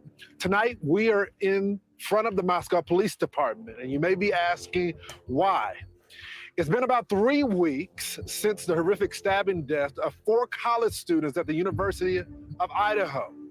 3 weeks since we lost Zayna, Maddie, Kaylee, and Ethan. 3 weeks, and still the police have no suspect or person of interest. The community has been left in limbo, left with more confusion and more questions. We are on the hunt for answers for them. Moscow deserves answers. The students of the university deserve answers. These 4 young, innocent victims deserve answers, and so do their families. So let's start there. Joining me now on set, the parents of Kaylee Gonzalez, Christy and Steve Gonzalez. This interview is so telling. There's a lot of information if we really deep dive into this. I'm going to really try to pay attention, and I'll just kind of pull things up and throw it at you. Yes, thank y'all so much for being with me. You guys have been so transparent and strong for the public. Christy, you called the person that did this the boogeyman. Yeah. What did you mean by that? It's literally like what nightmares are made of. Like when you're a little kid and you think of the boogeyman, that's just how I feel. Like that's just the horrific details of everything. Them just having a good time, going home and going to bed, and this happening to them. Your best friend crawling into bed. Just crawling in bed. Every and girl the in boogeyman America comes. knows what that's The like. boogeyman doesn't, meet you at McDonald's. I mean, the boogeyman comes and snatches you out of your bedroom. Steve, we've been talking. I've been talking to folks in the community. You said something that stuck with me. You said, until this person is caught, you can't sleep in your bed. So right there, until this person is caught, do you think that Steve knew that it was a single person already? They're saying that the law enforcement hasn't updated them at this point. Yeah. I think they knew that it was one person that went mad, crazy, and did them all. All right. No, I can't just lay in my bed and do nothing. That's not the way I raised my family. That's not the way I raised my girls and my son.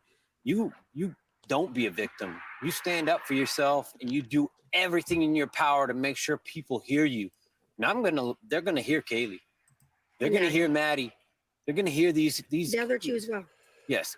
I'm careful saying anything about them because I need to be careful because I can't speak on somebody else's child. But these 2 girls, I'm not trying to be a glory hound, but these 2 girls, I'm going to do what I can do. And we're not being victims. We're going to fight. We're going to figure out how to make sure that we hold everybody, accountable, and we keep eyes and attention on this and get this thing resolved.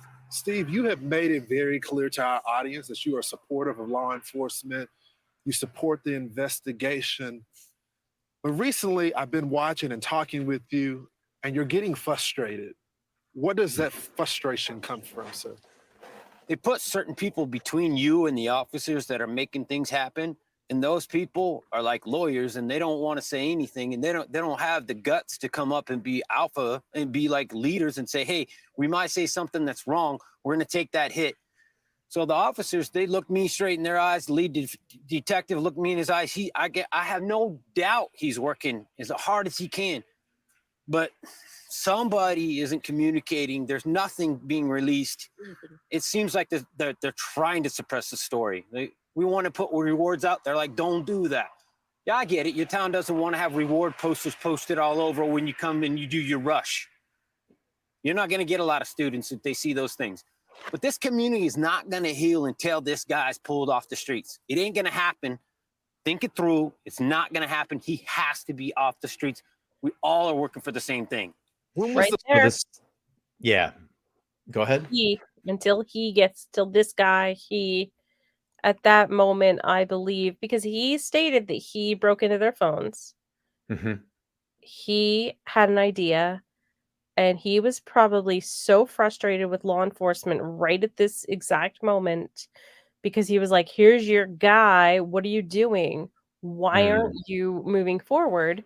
And, law enforcement, it's a complicated thing. You can't just say, going back to OJ, I mean, like, I'll say it. He did it, but they had no proof. Like, the criminal case got thrown out because they just didn't have enough evidence to convict him criminally, which is why they went after him in a civil Right. suit. But I Which mean, he still hasn't paid one dime of that money. It's crazy. he's got to get all of his memorabilia back to sell it. I Yeah, mean, he's right. got to rob people to. Yeah, I digress. So, love the OJ case, and so, he said right here, like him. I'm going to back it up. Let's back it up. Yeah. And then what I want to do is there's another interesting piece of this interview that I kind of want you to listen and tell me what you think, what he means. I'm not going to spoil it, but we'll get there. Hang on. Okay. But this community is not going to heal until this guy's pulled off the streets. It ain't going to happen. Think it through. It's not going to happen. He has to be off the streets. We all are working for the same thing. When was the last time y'all heard from the police? Thursday. Okay. Thursday, we looked at. This is the part here. Now he's going to say male. Does he mean like male, like a man, or male, like, mail that we get, like letters? Okay, let's hear it. Let's go back. We all are working for the same thing. When was the last time y'all heard from the police? Thursday. Thursday, we looked at our phone records. We want to be accurate. We don't want to sell anyone out. About 3 o'clock on Thursday. And did y'all get an update from the police about the investigation? There was nothing. We have no updates for you. There was no update. They needed me to sign a waiver form so that they could investigate something. Some mail. That was mail related. Is that a man or mail, like, like letters? I think it's letters. I think it's postal system. Interesting. Let's do it one more time. Yep. All right, I'm going to go back. Let's go back to when he says he again, and then we'll take it from there.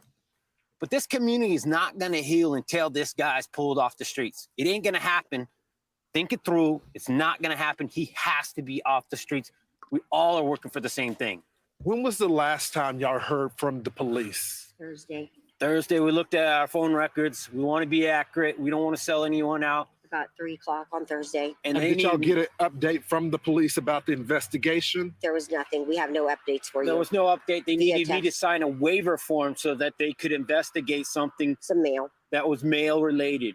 Okay. Okay, I got it. Some mail. We're working with like postal mail. Okay. Yeah, so I guess they had to, being that they were her surviving next of kin, had to release, because it's a federal thing, her mail, meaning her to be investigated. Physical U.S. Postal Service mail. Postal Service mail. Or remember the whole thing about the UPS trucks? Yes.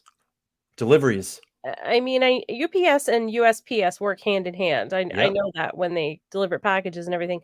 So it could also have something to do with the UPS, the cameras, the delivering of packages as well. What's to say Kaylee wasn't receiving packages from... Holy shit. What if he was sending flowers and shit like that? Or like stuff. Yeah. To her. I never thought of that. Yeah, maybe like flowers or gift boxes or Like, why? baskets. Because why is the mail, MAIL, why is the mail so important to this case when it looks like mostly everything was electronic? Did he send her flowers?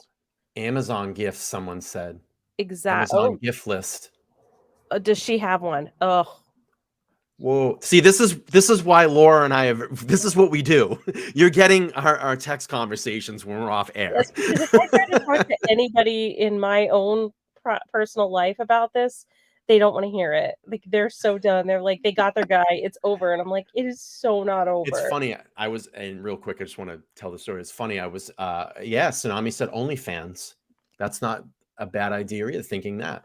I was actually at a birthday party tonight and, kind of telling some of my friends, kind of updating them, oh, how's the channel going?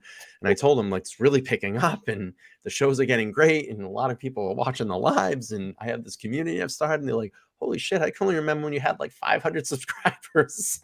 And I'm like, yeah, we're building this community. It's just it's been a really good time, and I would not even believe that we would be in this position. And I can only imagine what it's going to be like. And they're like, oh, we're so happy for you. We're pulling for you. Oh, what are you doing? Oh, that Idaho. Oh, yeah, that case is crazy. And yeah, it's really really interesting. So, do you want me? Let me go back again. Let's go back. Let's listen. Okay.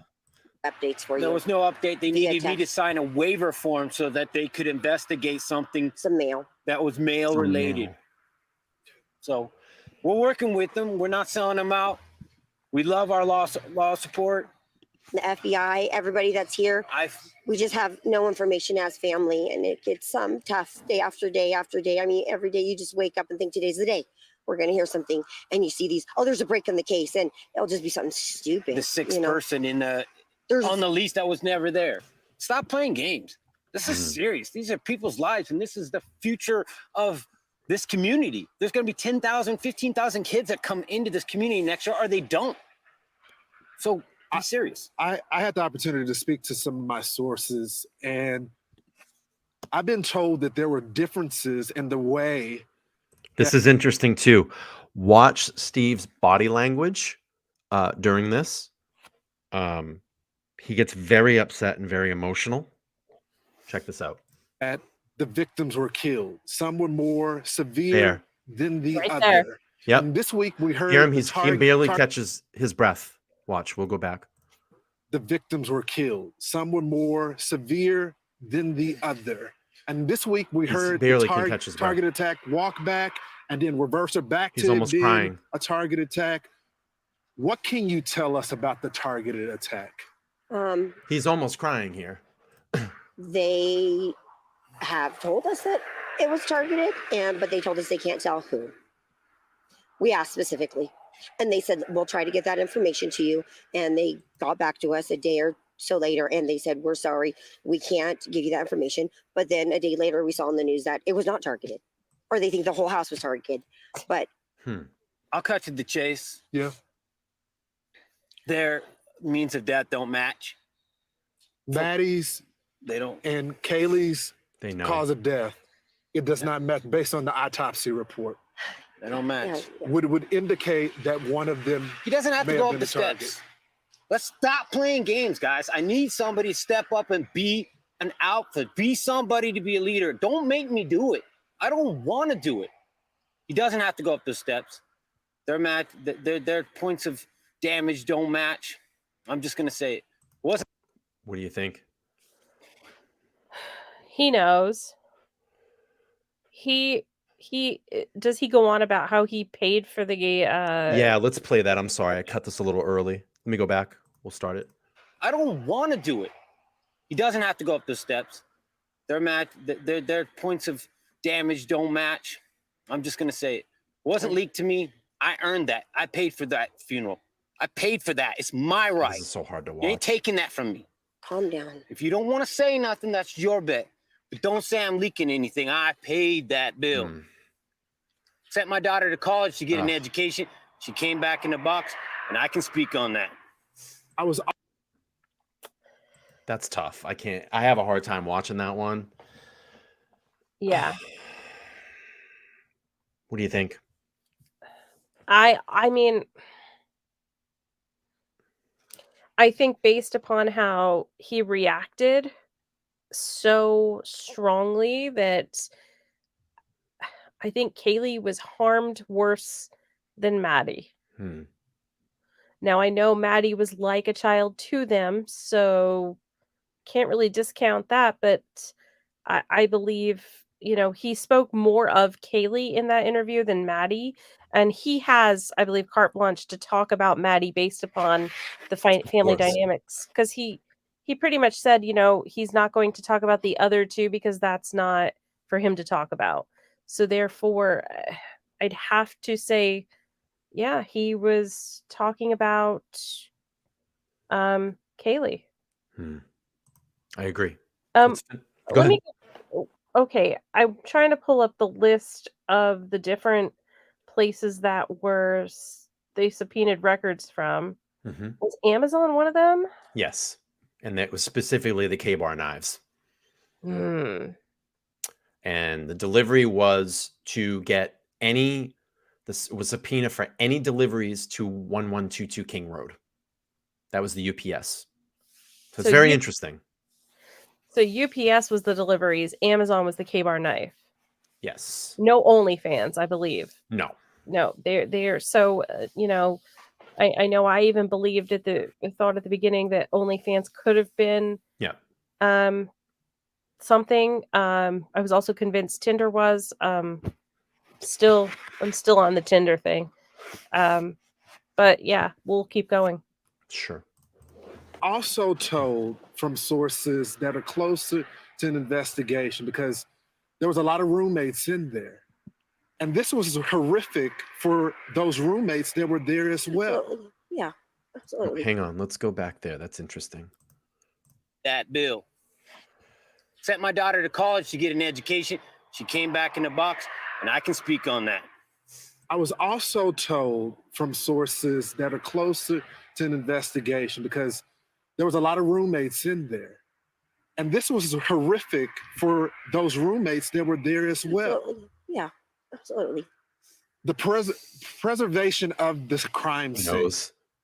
Witnesses tell me that it may have well been preserved because the phone was passed around between one of the fraternity members and the girls. One of them unfortunately witnessed the death, the body there. Can you confirm that?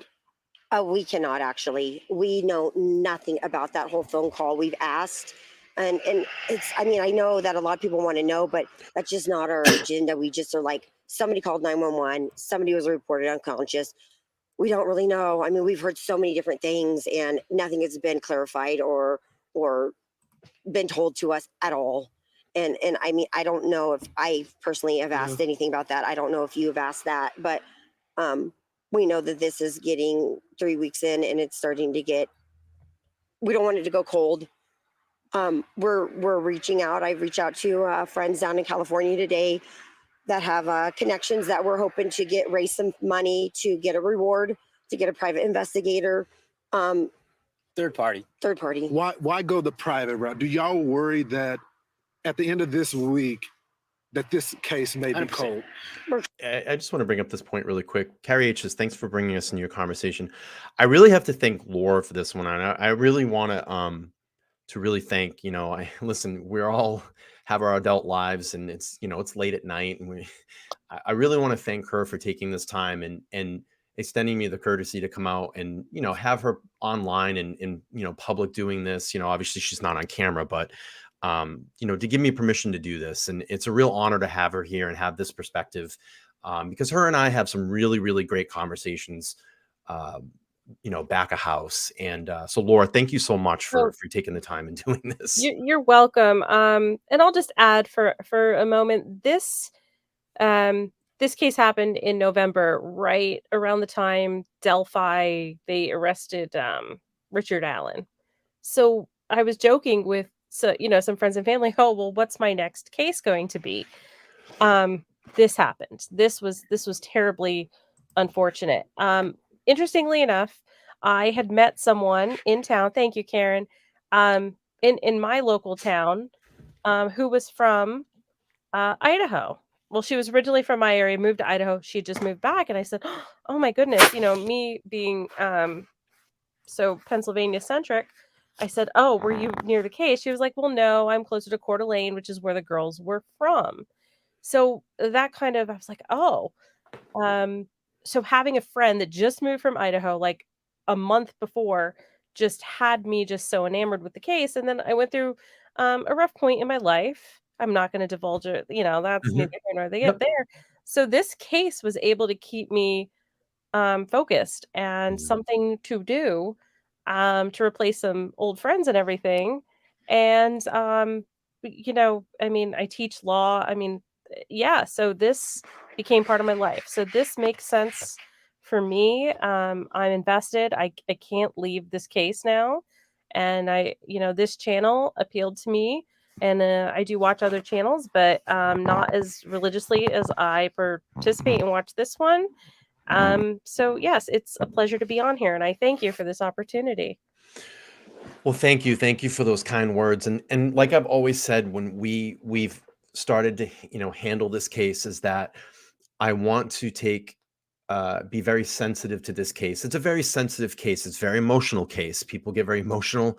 People start fights about information. And I wanted to make sure that, because when I see Steve as emotional as he is, and how in Ethan's parents, the interviews that they've done, and I could not imagine being in the position that any of these families in. Not only their families, their relatives, their community, their friends, um, their church communities. Yeah. It's just I wanted to make sure that we approach this with respect. I don't get into conspiracy theories.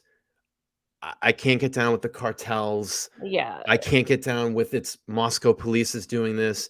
It's No. Joe Biden. Trump is in on it. That's not the material you're going to get here. So that's what I'm going to, I'm going to just straighten everybody out on watching tonight. That's Just not the what we facts. do here. We stick to the facts, and we can go and dig in between the facts that are being reported. And believe me, do I think media has its problems? Yes, of course. Do I think when they say sources and all that stuff? Sure. But when they're getting a source, in my opinion, it's got to be coming from somewhere. Whether they're stretching it and bending it to get their story, probably in some cases. But we stick to the facts here. Exactly. And I I think have. about Go ahead. all the lives that that these four have touched. And I'm a high school teacher, and I used to be a college professor. I moved into high school. People usually go the other way, but I found it to be much more rewarding to teach high school. And I think these could have been my high school Yeah. students that got killed. These could have been kids I had in my classroom every single day, and got to know and knew, all of the things. And and poor, I just want to say poor Jack Decor. Of course we all thought maybe, maybe it could have, but it wasn't. The Gonsalves family trusts him, has them in him in their phone. Think of how he's been affected, not answering his phone. I can't imagine what he's living with too. So yeah, we really have to, those that have totally been proven to be not involved, we really got to think about them, that they're still going through this. This isn't a movie. This is real life, and it really happened to some people that seemed like some really good people. They were kids. They Yeah. didn't see this coming. Those kids were, I think someone said today, it was a comment, like they were just, and I don't want to compare it and be, sound shitty when I say this. They were just chickens in a hen house, and they had no idea that this was coming. The big bad wolf was coming for them. They didn't know. These kids didn't deserve this. They didn't deserve this. And these families don't deserve to go through what they're going through. And, I only hope that we can get to June 26th and we do have a preliminary hearing. We don't know. Maybe it gets to a point of where if Bryan Kohberger really did this, he might get to a point of where all the evidence may add up and just say, fuck it, I'm going to take a plea bargain. Nah. You think he's going to go through with it? He's too arrogant. He wants to watch. He wants to be front and center.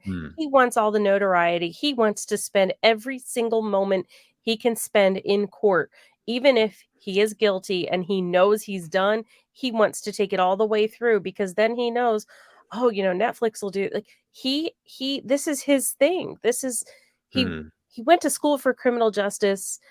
I believe he felt inadequate about something in his life, and when you I'm gonna get mine. Yeah, I'm Yep, gonna get mine.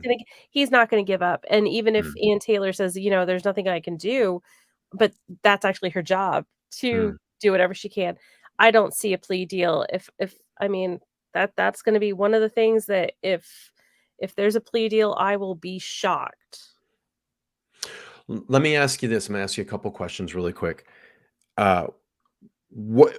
What is the one litigating factor in the back of your brain that would completely shock you when we start hearing the preliminary hearing? What would you be like, oh my God? What would be that kind of oh my God fact that would come out? If there's just one, maybe there's a few. Let me think here. Give me a second.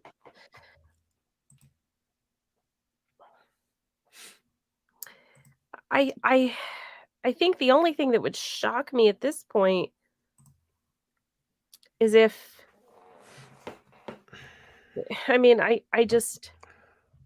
if maybe he knew one of the four, one of the six. I would be shocked if he did know one of them. It wouldn't be shocked if he was turned down by Kaylee or Maddie. I think I'd be shocked if they somehow bring somebody else out that would basically say it's not him, it's me. But I think this totality of all of the circumstantial evidence, and whatever else the police have not released, is going to be a lot for us to take in, depending on what all they release in this preliminary hearing. Yeah, and it's like that's the thing too, is that I think people make a lot of assumptions just off that PCA, and I'm going to go back over it really quick. 103 pieces of evidence taken from King Road that we haven't even heard about yet. 4,000 photos that have been taken in King Road that we haven't even heard about. Digital scans of inside and outside the residence that we haven't heard yet.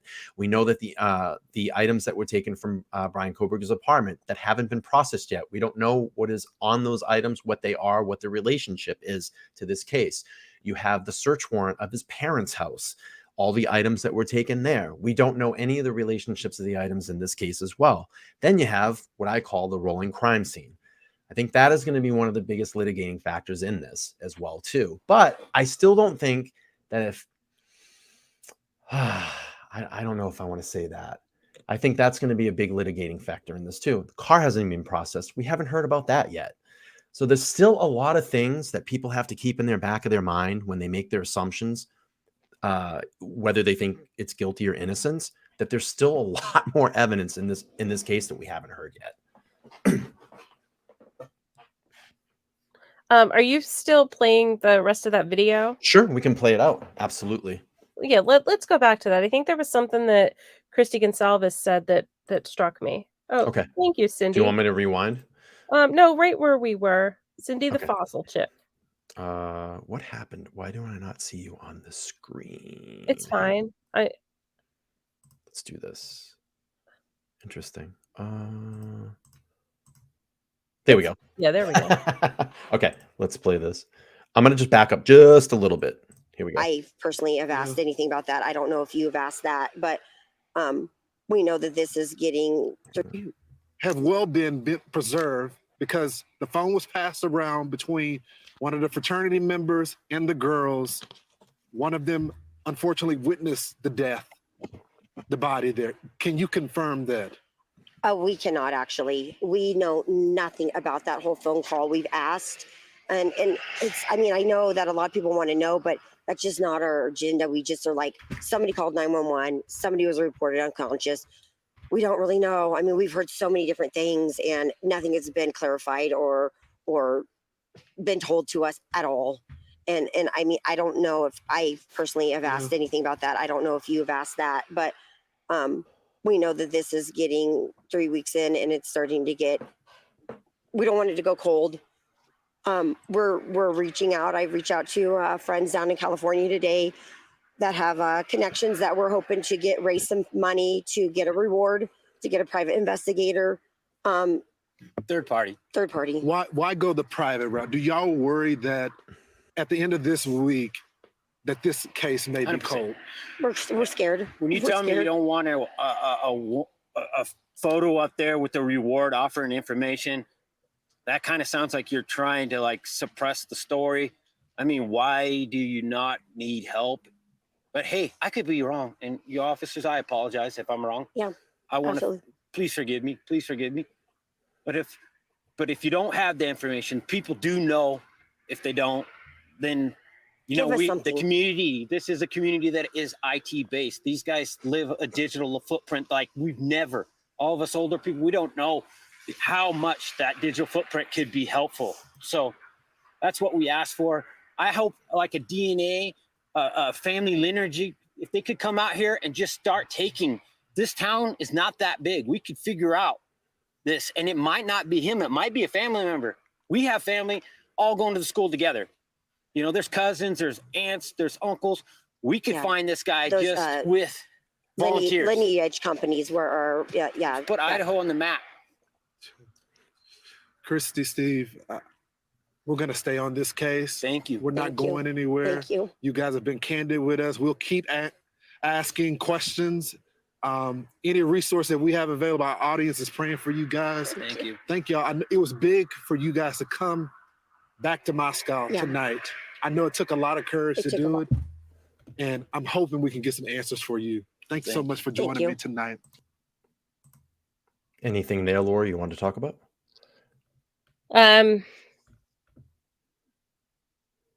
Just that they don't want to suppress it. It seems as if Steve knows something and he doesn't understand why they're not moving so fast. If he was at a loss and he would have been like, I have no idea how or why, I don't believe he would have hired a private investigator. Like, I think he was onto something. And he mentioned about, you know, the IT and the importance of, you know, the digital footprint. And that's why the FBI got their, you know, quite a lot of agents from, I believe it was the West Virginia office where they deal with a lot of cyber, either that one or the Utah one. One of the two has like a huge cybercrime unit. Let me just, I just want to address this really quick. I'm dropping off. You said that you stick to the facts, but you seem to know his personality. I have no idea what that means. But fairly well. Have a good night. I never said I knew anybody's personality, but I guess if you're referring to Bryan Kohberger, well, we have a pretty good profile of the specific person that's the main suspect in this case. I think it's hard to not have or know his personality. A lot of facts have been given about him. Shit, he typed like thousands of pages on a community board about visual snow and what he was going through and the demons that he saw and the medications he was taking. So I think it's not very hard to get a kind of a personality on who he is. Let me address this as well. Christine says, I feel like why having a members only while ignoring all members. So it's not members only tonight. It's open to the public. And the reason that we've kind of not pulled up a lot of chats this evening is I wanted to be respectful for Laura for her time. Because if I stopped to look at every single chat in the chat, it would take a very long time to get through the stream. I've already taken up 2 hours of Laura's time tonight. So I want to just be respectful of her and to the guest. It's not I don't mean it on purpose. It's just to kind of move the show along.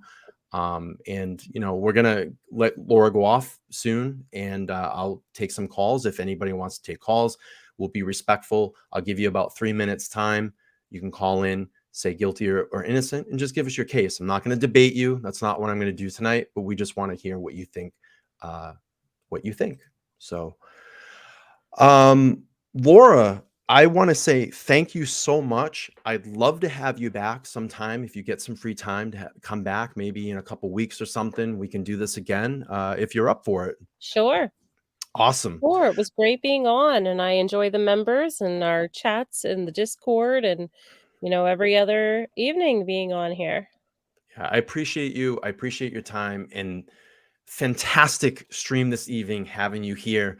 And like I said, I'd love to have you come back. I think that the chat is really loving that you came on as well. And I think it just gives us it gives us an interesting perspective to outsiders from YouTube. Maybe you connected with some other people in the chat this evening on your perspective. You're welcome, Maybe, Chosen.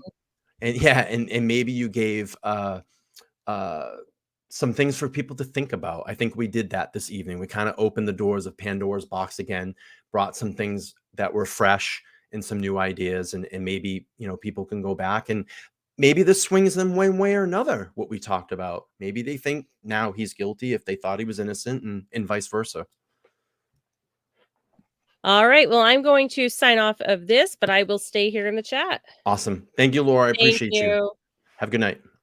You too. Thanks. All right. All right.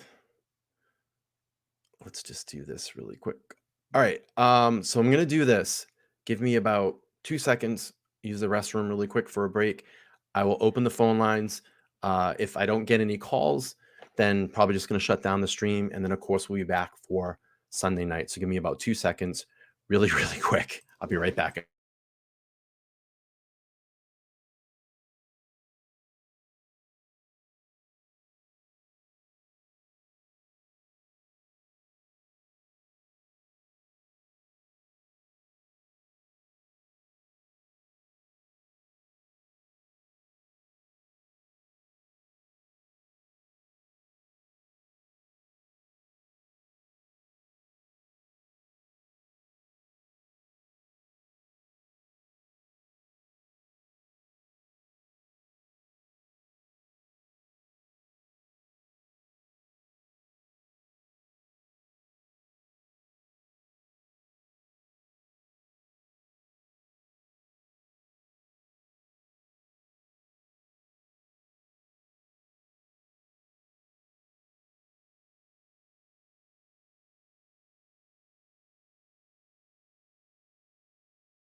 Steven. Smash, smash, smash. All right, folks. Let's do this. I'm going to open up the phone lines. If anybody wants to call in, let's be respectful. Get your 2-minute spiel out. It's not for a debate. We just want to hear what you think. So if you can call in, give us a name, where you're calling from, say guilty or innocent, and then give us why. So hang on 1 second. Let me just open up the phone line and I'll drop it in the chat. All right. Phone line is open. Let me give you the phone number.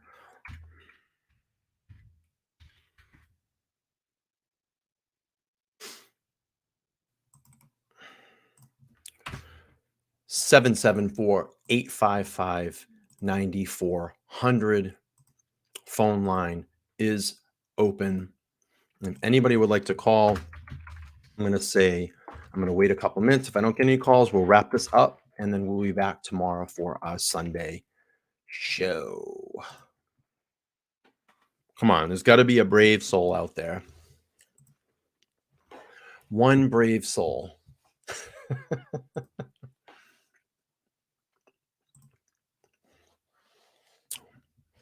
No brave souls. International phone numbers, no. Sorry. All right. First call. This is the Opinionated Idiot. You're live. I don't know. I think they hung up.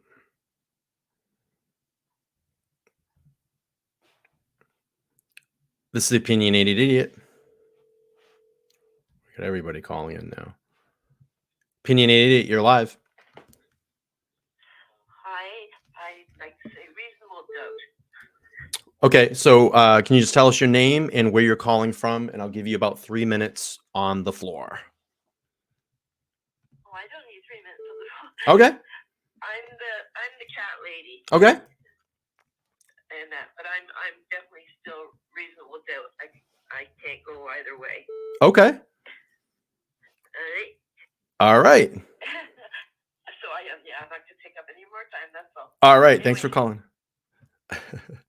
All right. Phone lines open. Thank you so much, Lisa, for that $4.99 super sticker. We appreciate you. Phone lines open. You guys can call back. Who was calling? I don't have my speaker tonight. Meow. Phone lines open 774-855-9400. All right, here we go. We got a call. Opinionated Idiot. Who's calling? It's Heather. Hey, how are you, Heather?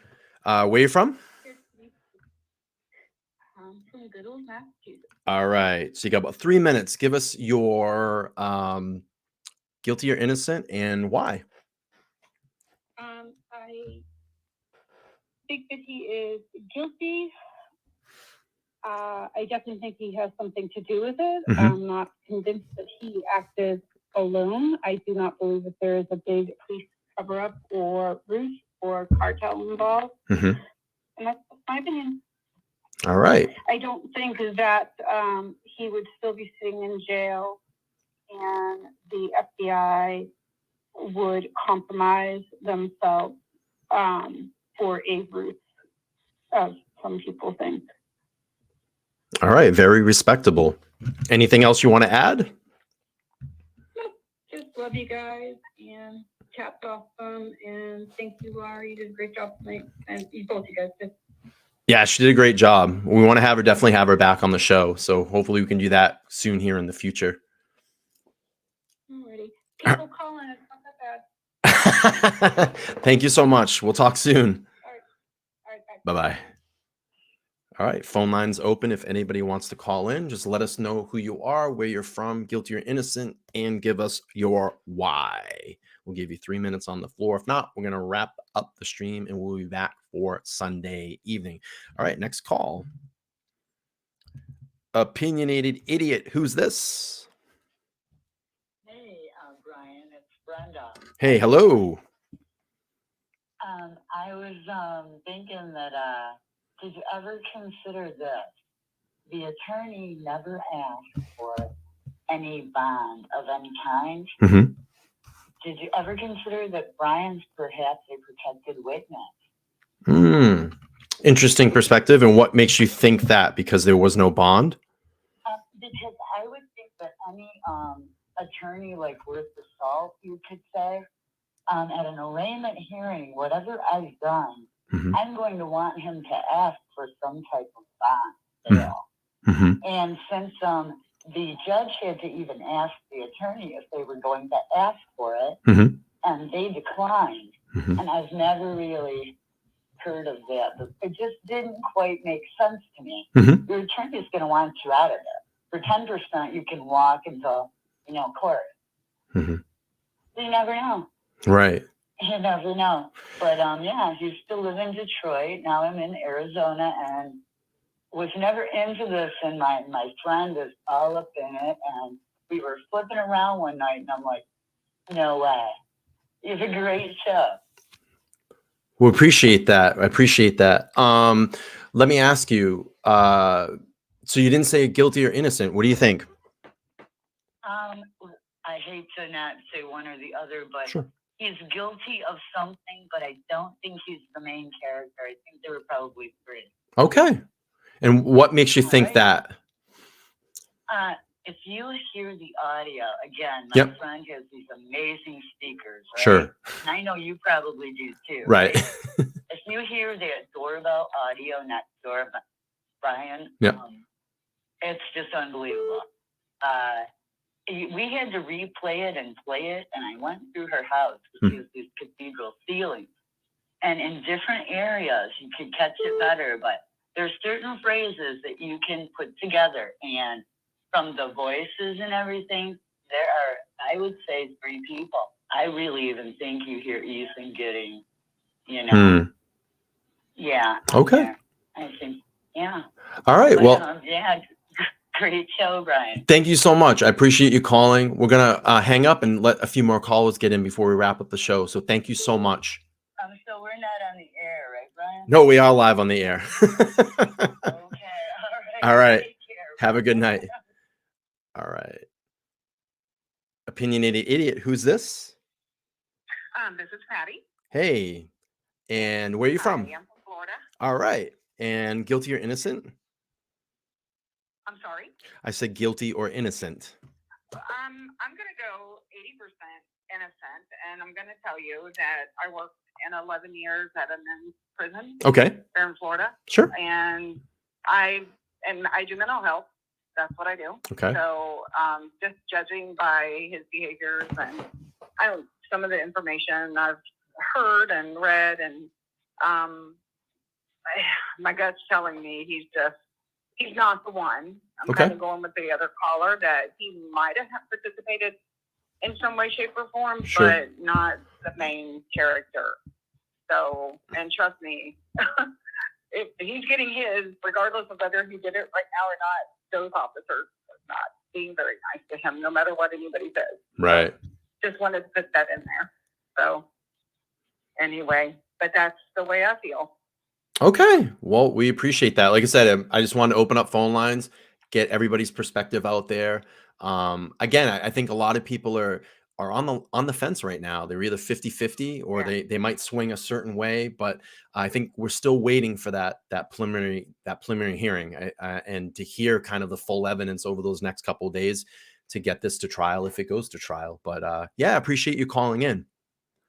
Well, just one more thing, Sure. though, and I don't mean to hold you up at No, all. no but problem. This is one of the main parts, is because I worked in the facility, and I worked at the women's prison too, is they might be COs, but they are, like, we're FBLE certified. Mm-hmm. Those people have to be, law certified too. Right. And they are dirty. I mean, a dirty cop is a dirty cop, no matter Mhm. what, And I've seen so much of it when I worked there. So, I mean, this stuff going on, it doesn't surprise me that, the Big Leo and the Brady and all this other stuff. Sure. There's probably more than we have any idea of, to be Okay. honest. So, but, I mean, I don't want to get anybody mad at me, no cops over there or anything, but still, it's just the way that it goes. So, anyway, but I appreciate it, and thank you for listening. No, thank you for watching. Thanks for calling in. I do appreciate it. Yes, thank you. And you and Laura did a good job. Thank you so much. I appreciate you. Bye-bye. All right. Bye-bye.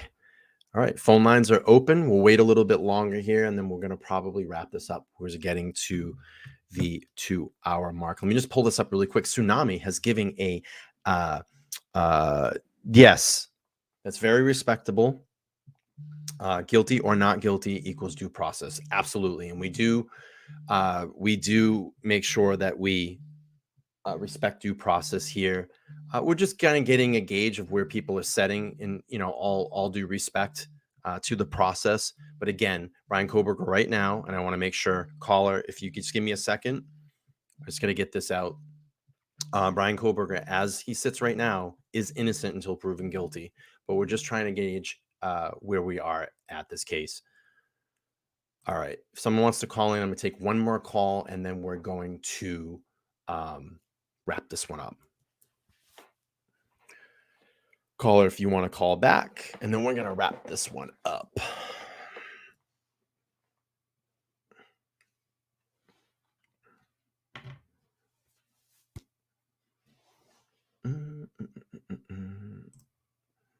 Smash, smash, smash.